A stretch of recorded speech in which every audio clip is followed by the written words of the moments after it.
What's up, guys? Welcome back to the Team Solemn Circus live video. Today we're going over a Kashtira deck profile. This deck has been off and on the format. It's just a really kind of like NPC type deck. You're going to be facing it against it, and I haven't been really having on the channel lately for a little bit now. So we see regional season coming up soon, so I kind of want to be showing you guys it off so you guys are prepared for it. Before we dive in, over to like, comment, subscribe. This, I guess, shout outs to Brian, shout outs to Thomas.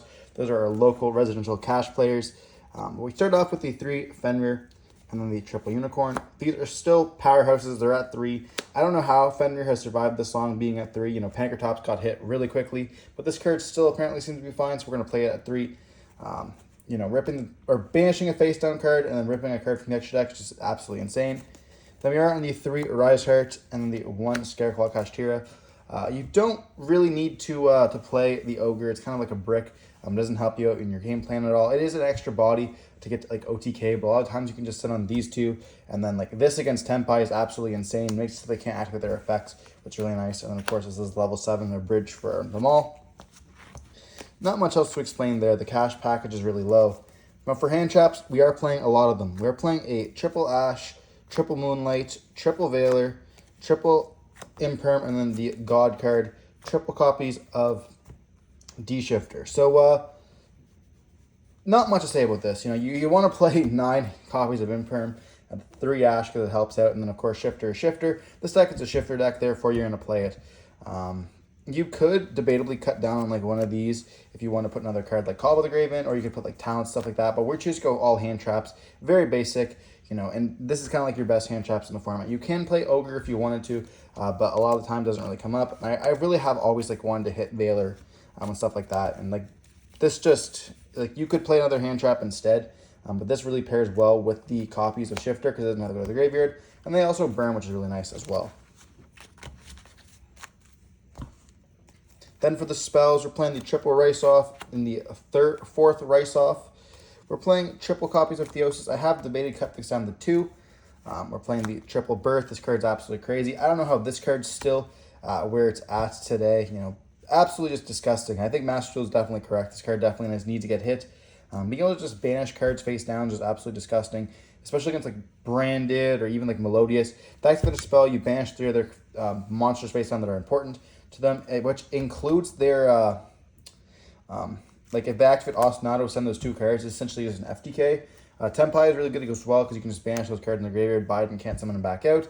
And then like purely even good, those random rogue decks, you're able to just destroy the decks with the Kashtira Birth, which is absolutely insane. And then for the consistency cards, we are playing the triple Desires and the double product Prosperity. You could not play this if you wanted to. You could bump this up to 3 Prosperity and play like 2 Talents if you wanted to, but I really do like the Desires. I like having these 5 cards that you want to be able to see and then getting those draws, and never really regret and seeing any of these.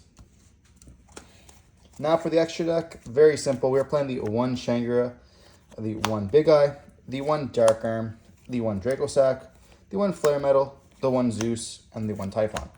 So we're not playing the number 76, I believe, the one that's like a Towers-ish monster. I feel like that these 2 are just good enough. Going first, you never want to be ending on it. You would just want to sit on a Shangri-La instead, send out those other copies. This is your burn card, this is your steal, this is your pop. Like these 2 kind of do the exact same thing, I find, compared to number 90 or 76. It is good against like tier and stuff like that, but I don't find it that crazy. Dracosacs, you're out to skill drain and stuff like that. Typhon and Zeus are just there because they're there. And then, burn for time is always nice. And that's it for the XYZs. We're not playing that many of them. We are playing a lot of Links. So this variant is the Decode Talker variant. So we're playing the double Lynx Fighter, the 1 copy of G-Gold and Crystal Heart, the Heatzel, and then the Appaloosa, as well as the IPSP and the Lizard, or Haggard Lizaros. We're not playing the Donner in this build. You can debatably cut these cards, but the thing is like I want to keep this in. I like the draw over the pop. Also like turns of something like really 800, which you can easily beat over and stuff like that. SP Knight into IP. A lot of times you can end on like a Shangri-La plus an IP, and then you can just go like effect, summon out, go into SP Knight, whatever, banish. Appaloosa's Appaloosa. You can normally make it with the Heatzel going first. And like these cards are just crazy, being able to get draws and stuff like that, just absolutely insane. You don't ever go for the secondary effects, but like just going for Link Spider with those 2 copies of Jagosack is just absolutely very nice. That's really it for the deck. You know, not much to explain. It kind of is just Unicorn Fenrir Turbo a lot of the times. It's a very basic deck. I think you guys should definitely pick it up if you guys want to be playing it. Plans just got reprinted in the Rated Collection too, so it's definitely going to be one of the cheaper cards. I think Theosis is only really the card that's most expensive, but definitely pick these cards up. I don't think a Rise Heart will ever come back. We have Shifter instead, so this is probably one of the better Shifter decks.